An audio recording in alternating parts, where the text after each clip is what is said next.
Hello and welcome back to TST. If you're new to the channel, tap on the subscription button and press the notification bell so you can receive news and updates that you can rely on daily.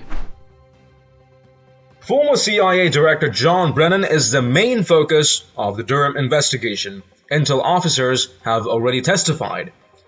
According to former US Attorney Joe diGenova, current US Attorney John Durham started bringing in witnesses under oath in front of a grand jury. And according to Joe, the key focus of the Durham investigation is currently John Brennan.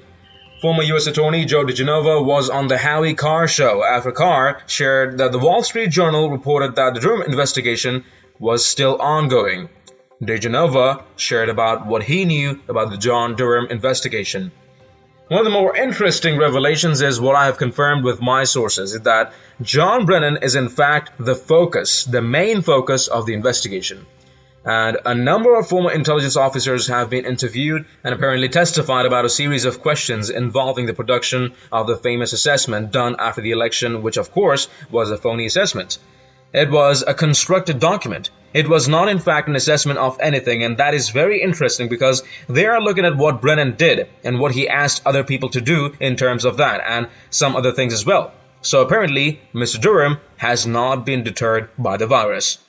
After Carr reminded the listeners what assessment diGenova was speaking about, diGenova said this: they, Durham and his team, are clearly looking at abuse of power.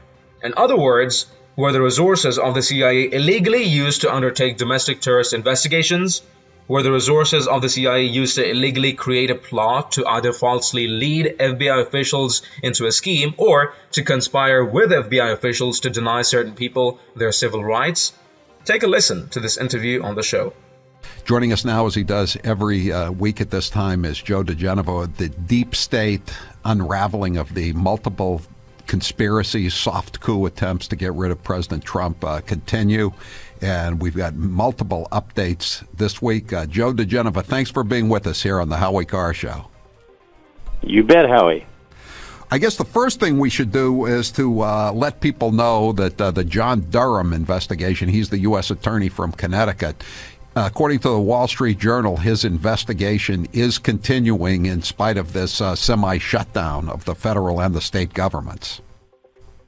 Yes, it is. And one of the more interesting revelations, which I have confirmed with my sources, is that John Brennan is, in fact, the focus, the main focus of the investigation.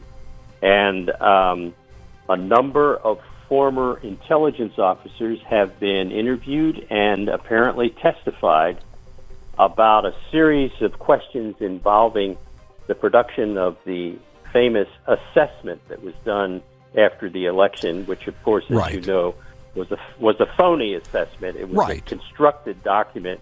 It was not, in fact, an assessment of anything. And that is very interesting because what they're doing is they're looking at what Brennan did and what he asked other people to do in terms of that, and some other things as well. So apparently Mr. Durham has not been deterred by the virus. Yeah, that was the one where they said 21 agencies signed off on this, and in fact there was 4, and they were all the 4 agencies that were controlled by these corrupt Obama hack officials like Brennan and Comey and Clapper, right? That's correct. That's correct. But what crime can they get him for? I've been thinking about this all weekend. Well, it depends. They are clearly looking at abuse of power. In other words, were the resources of the CIA illegally used to undertake domestic intelligence operations?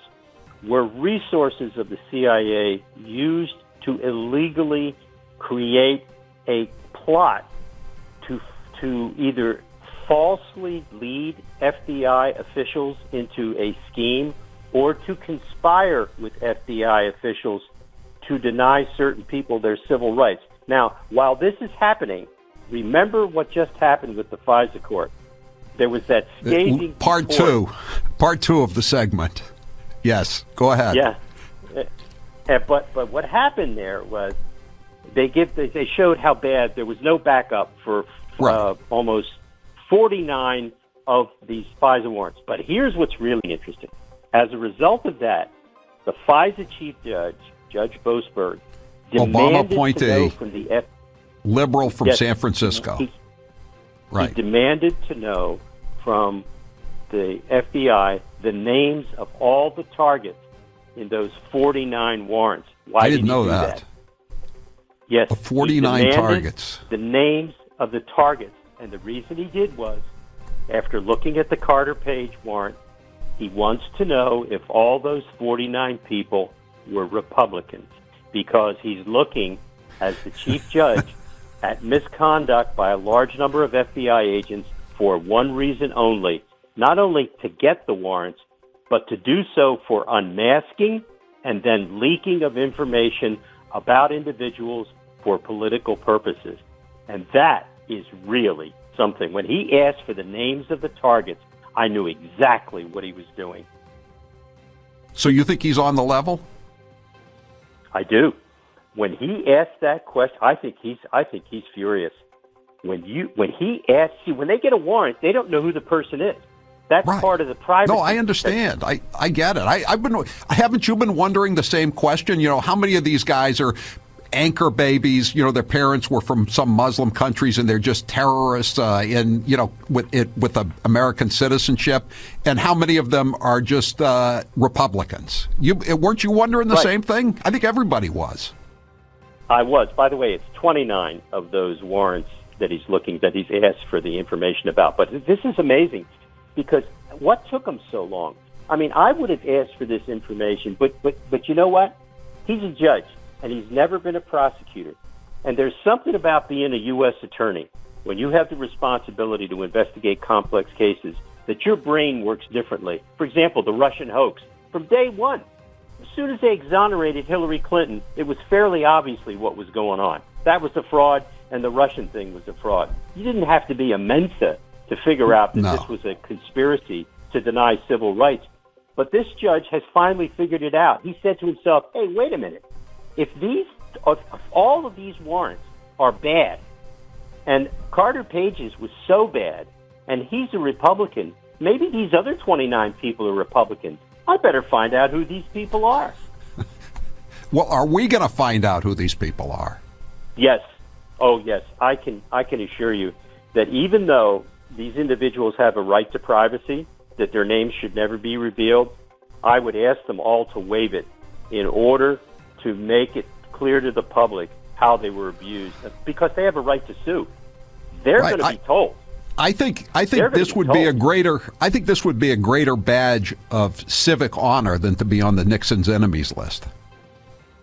Oh my God! Because Nixon just made up a list of people he didn't like, right? I mean, these people were actually surveilled. You cannot even begin to realize how serious this has been, and what an abject failure the American media has been. They just don't care. They hate Trump so much that they are willing to allow the civil rights of Americans to be completely trampled on. This is so disgusting. I agree. I say to my friends in the media, don't you guys care? Don't you understand what you're doing to journalism? And they just don't care. Yeah. And then we get to the case. Let's hope Brennan and all the coup operatives are brought to justice very soon.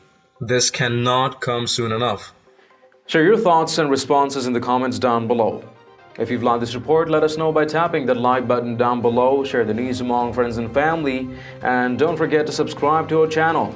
Thank you for watching. Stay tuned for more news and updates on TST. I'm David Ravine, and I'll see you in the next one. Till then, stay home, stay healthy, and stay safe.